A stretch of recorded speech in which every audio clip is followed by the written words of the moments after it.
minutes. My reviews used to be 12 minutes. Now they're 30. But so I have a personal bias against that. Basically, I think you can do the more entertaining, like over-the-top skit-based stuff, both if it's well written and it's funny. Like if you're funny, you can get away with a lot. I think everybody sort of knows that. If you are really, really funny, you can get away with a lot. But I think you have to prove to people that there's a reason to watch your shit. Because you can watch silly effects-based like fan films and stuff like that everywhere. If you're doing a review and they want to hear you talk about a specific thing, you should probably take care of that first and really show them that you have something worth saying, and then you can, if the shtick is good, then that can become a very distinctive part of your presentation. You don't want it to feel like, there are people that like do reviews and it's like, hey, this is a really great review, and then their shtick at the end or something like that, and you can cut it off and you can look at their numbers and they go, boop, like, because they don't want to watch the skit at the end. So it just kind of depends, yeah. Yes. The two naked girls disappeared first. Okay, one half naked and one. You can't see her underwear if you want to look it up. I don't think you could see the Tsukihime girls' underwear. But anyway. Have you watched any new anime from the year 2013? If so, what are your current favorites, and do you at all plan to review them in the future? Well, I guess since we're doing some questions for me as well as video review questions, we'll just go ahead and anybody has any kind of question about anything, come on up. But woo, it's turned into Q&A hour, and but yeah, no, I did the Winter Anime Derby, wherein I saw everything. Yeah, you guys been watching that? Good. Some of you may be wondering. Well, you'll get your answer. We're gonna do summer first, and you'll get your answer about spring then. Like, you know, it's been wonky, to say the least. Because I moved across the country and had a lot of crazy things happen to me prior to moving across the country. So there just wasn't. I just wasn't able to do it. But yeah, no, stuff I've seen from this year, what have I enjoyed the most? I weirdly enough, like from winter, which was kind of the forgotten season, I really liked the Unlimited Hyobu Kyosuke and Katora-san were my two favorites. Not that either of them were really great, but they were neat and I will remember them. You know, they weren't amazing, but stuff from this season I've enjoyed, mostly Attack on Titan and Flowers of Evil. Pretty great.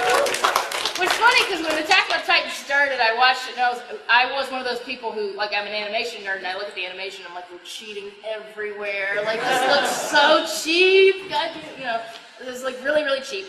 But I was like, you know, if the story's worth it, I'll stick with it. I can watch cheap things if the story's good. I watched Berserk, you know, I love Berserk. And I still wasn't like, it was episode 4 and I was like, I don't know, man, this is okay. Episode 5. Where's more? I need more now, you know. And so yeah, then I got it. And since episode 5, it's just been just blazing good. So yeah, Flowers of Evil is just awesome because it's awesome. Yeah, I guess that's an answer. All right, since we're asking general questions, I'm going to ask my two compatriots to come up in here and join me. So you all know Caitlin, Mars Girl, and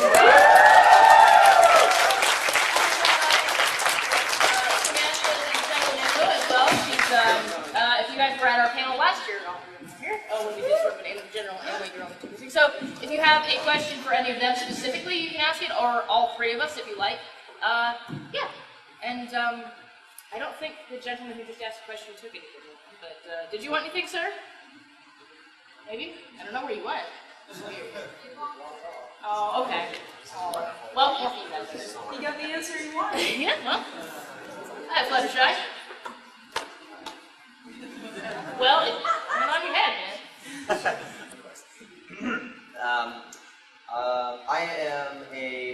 I'm a mediocre YouTuber, and I was actually thinking on doing a series that's Two-Headed Conversations, what I'm going to call it, and it's going to be not reviewing video games, but like reviewing what makes video games fun or what makes them suck. And I want to know what like tips you can give me or to the audience here of how to not sound biased, because that's the biggest fear in my opinion. Because when you're reviewing, you want to give good facts. Well, personal passion is really important. People are like, oh, purely objective review. And it's like, first of all, there's no such thing. And second of all, that's boring.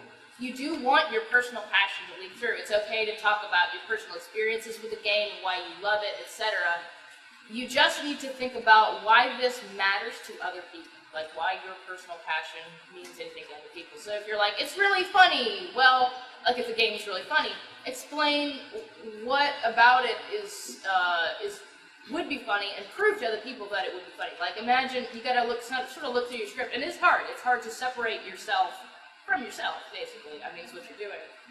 Imagining you're another person, or any kind of different person who might be listening to this and would care what you have to say. You know, like, how would this come across as funny to somebody who doesn't know anything about what you're talking about? And I've seen reviews that make this mistake, that start making inside jokes really early, or start talking about something in terms of, you know, just like this other thing, and it's like a B-list video game that you may or may not have heard of, but they expect you to know what it is. You know, kind of assume that, it depends on what kind of audience you want to build, but kind of assume that the people you're talking to don't know anything other than I like video games too, or I like anime too. That's basically, I started my anime review series based around people who at least know what anime is, and like it, sorta. Like, you know, like, it probably wouldn't be useful to people who really have not experienced anime at all before, but, you know, I was just try to think in those broad terms, I guess, and, that, you know, that's probably the best way to not sound biased, is just pretend that you are who you're talking to, and they don't know, you know, they've never heard of stuff. Probably have like a few more questions later. So, Nobody wants to distance, I think. I'll take time. So, I work on some show production, some general stuff on YouTube, but you can look it up, it's called Into God's Soul. And now I'm starting working on, actually my friend here and I are starting a channel right now called Amplify.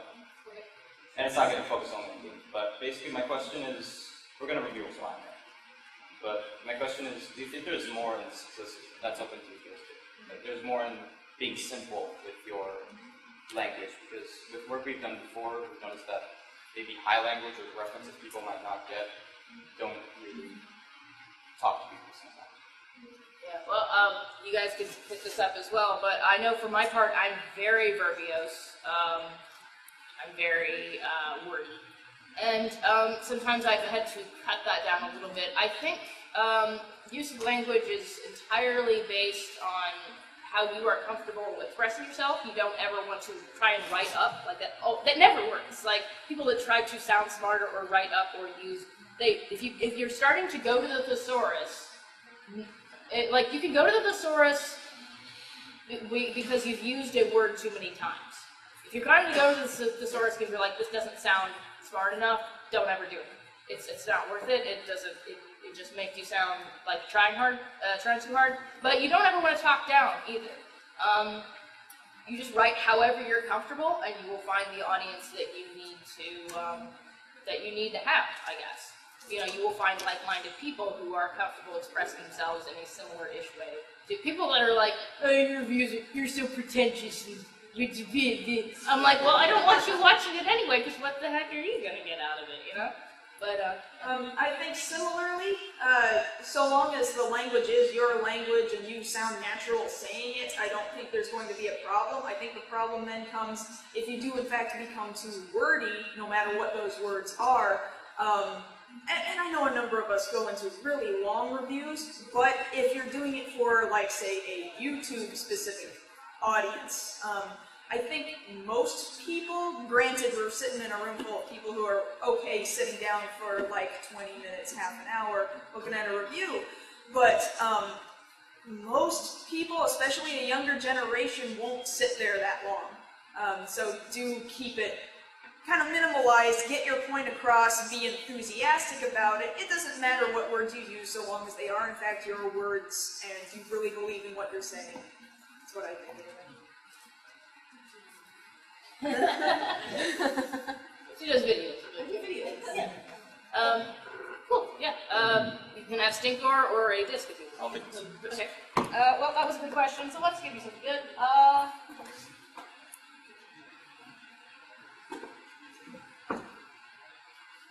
I hope you like Helsing, because Bush Helsing. Just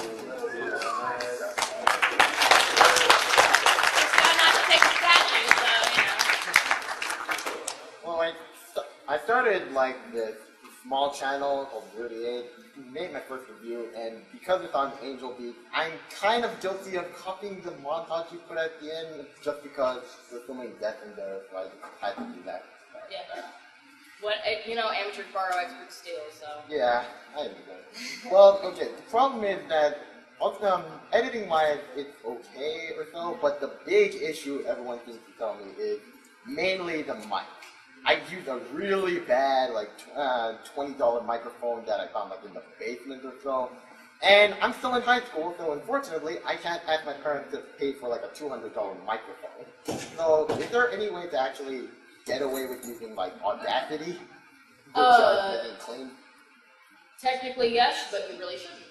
And here's the thing, for those of you who don't know, this will be said by, I'm sure, anybody that you ask about this that works for this sort of thing. If you have to choose between if both are kind of and you have to choose between upgrading your video or your audio, and you're just not sure, you do your audio. Because weirdly enough, it's like, but it's a visual medium. If they can kind of see you, and you don't look, and stuff in the shot is not distracting, and you aren't so low lit that people don't want to look at it, and it looks ugly, or there's other hideous video problems, people get over anything. People will watch, they watch, like, I've had window box reviews and stuff that I shot on a webcam. All my earlier reviews were shot on a webcam embedded in a laptop, which, if you remember, if those of you who have been watching since the early days, there is a review that I shot in the snow while it was snowing. That was a laptop with an umbrella over it, so the snow would not destroy. But the mic is more important. Make sure your sound is as clear as you can get it. And people are like, well, I can't afford an expensive mic.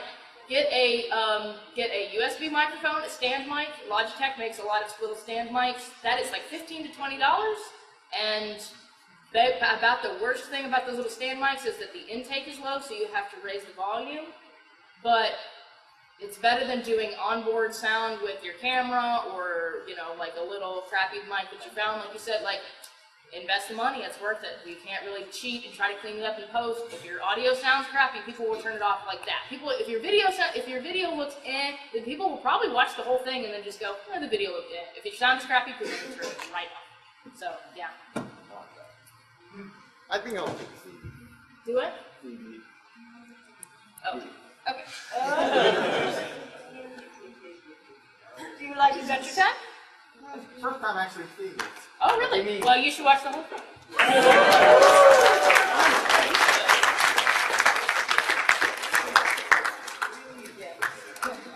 You guys might have to talk really loud for a second. It's, yeah. Might have to project. Just a Yeah, second. well, my voice is loud anyway. Oh, well, it is. There you go. Honestly, when the internet's dominated with critics everywhere, and you can pretty much turn to YouTube and find them, how do you stay original? How do you make yourself stand apart from everybody else? That's a really good question. I think probably one of the most important things entering this, because there are people, I know people with really quality content that are they're like, I want to review video games in sort of a sticky way, and they want to do retro video games, and nobody ever watches their stuff, and it's like, why? Isn't it good? And it's like, it is pretty good, but you're in a swamp of people doing the exact same thing as you are. But at the same time, you don't want to go, well, nobody else is doing this, I'll do this, and it's like you don't really have a passion for it, and there's not an audience for it. So it's once again about balance, like so many things are. You just find something that you're passionate about. If it happens to be video games, fine.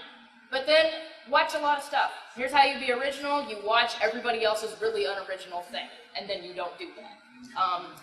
You find the good things that they're doing, and then you apply that to you kind of have to, if you're really inspired to do this, then there should be something special you think you can bring to it.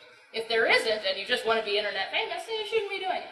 But if you really think that you're something unique that you can bring across, like only you can, or something you want to talk about that nobody else is talking about, then you've kind of solved that problem already, So, yeah, you just got to keep in mind that if you're passionate about something, do it for the thing that you're passionate about, and not because you want your face to be remembered by a bunch of anonymous 14-year-olds on YouTube. You know, nobody wants that.